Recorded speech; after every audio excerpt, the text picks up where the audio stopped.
1994, no, 95. I was doing a long fast. I wanted to do 7 days dry fast.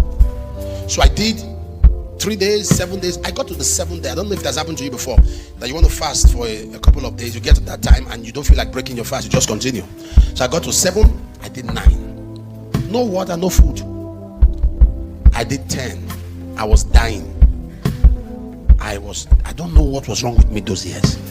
I was dying. I entered 12. I was dying. 14. I was dying. This is how I was walking. I got to a point where I couldn't even use the restroom because there was nothing to pass out. I got to 19. If I sneeze, blood. If I spit out, blood. I was dying. So I couldn't move. So some brethren came and carried me in the car. And the doctors ran whatever they ran, and they said there's nothing they can do because the intestines are dried and they are cutting off. And they helped me. I was going down. They said, well, you have to go home. Well, I was going. I said, wait, I fasted and I'm dying. When I was living there, I was in tears. The brethren were in tears. They said, Lord, why? Something came on me. I said, no. Scriptures came alive in my spirit. I shall not die, but live. I got into the car, I sat down, laid hands on myself, spoke in tongues for some minutes, laid hands on myself, and I requested them to carry me back up after an hour. They said, to do what now? I said, can we go back there? This time around, that particular doctor walked out of the office. So we saw a consultant, we were talking, he said, oh, they just gave you this now. I said, can you run another one? And the man said I should wait. He was doing some things. He came back, told people to take me somewhere. They checked me, did some things, and they brought the result to him. He looked at this, he looked at this, he looked at this, he looked at this. He said, can you be here in the morning? I said, yes, I will be. And I went out, I sat in the car, they took me home. I was taking water gradually. I couldn't come in the morning because I was very weak. In the afternoon, I went there, they ran something else. He called some other people, 2 doctors to 4, 4 to 6, 6 to 8. They were around, they said, you are okay, you are perfect. What happened? This is not the same with this morning, this afternoon is even better than this one. I'm still alive, standing, because I made declarations. I gave birth. I've heard this testimony all over the world. I gave birth. My wife gave birth. We gave birth. And we gave birth. We're in the hospital and the baby came and I was excited. My first child. Ooh, I was happy. I went home. If I was so excited, they gave me a list of things. Bring cooler, bring this, bring spoon. I carried shovel. I was just overwhelmed all over the place. I get a call. Please come. I said, I'm coming. Leave everything and just come. I said, but I'm coming with this stuff. I got there, I saw my wife covered. And the lady sat down and said, Papa, the Lord give it, the Lord take it. Yeah. That scripture didn't come out from the lips of Jesus. It came from the mouth of Job. And I will not be controlled by the statements of Job and what happened to him on a very bad day. Am I communicating right now? And I said everybody out.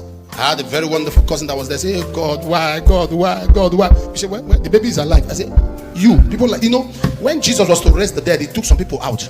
And that my cousin was part of those people that Jesus told to go outside. When they are laid hands and ministered God's word. What am I saying? Never ever give up until you get what you want. Don't want what you get. Make up your mind and say to yourself, this dream of mine will come to pass. There were lots of things that happened in the life of Joseph that were out to discourage him. Your own brothers, your own family. I met a young man and he said he wants to talk to me, and there were people there. He was crying, so I pulled him over to a corner. I said, what is it? He said, my twin brother wants to kill me. My twin brother wants to kill me. And I said, what do you mean? And he opened his WhatsApp and I saw messages. He said, you escaped the first one, you can't escape the second one. I will make sure you don't escape the second one. I'll make sure your wife, your children wasted. I said, who sent this? He said, my twin brother. He said, I don't want anything to happen to him. No, don't pray, but just pray that he should leave me alone. My own blood. That's the world we live in. There are people fighting you and they don't even know why they don't like you. They don't even know why they can't stand you. Your voice itches their ears. Your step causes them confusion. They don't know why they can't stand you, because there's something in them. There is something in them that reacts against the grace of God in your life. You need courage to stand. You need courage to face them. You need courage courage to confront them. Somebody say, I will not be discouraged. Say that loud and clear. Say that again. Number 2, distractions.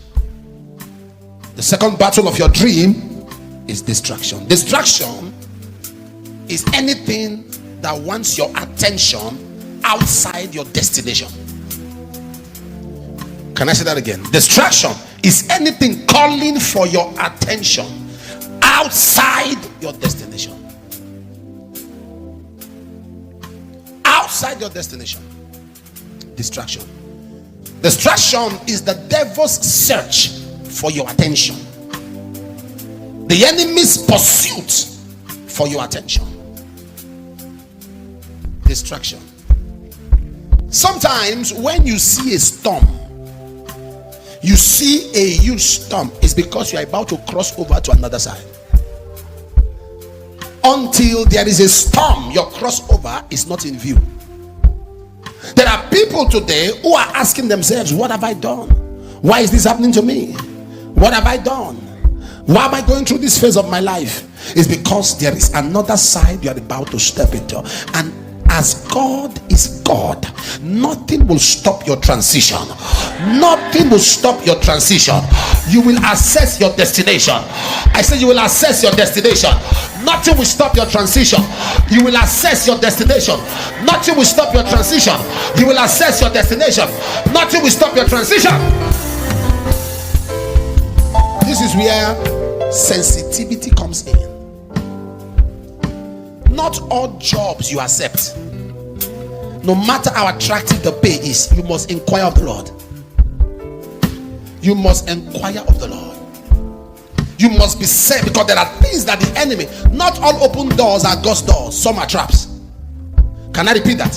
Not all open doors are God's doors, some are traps.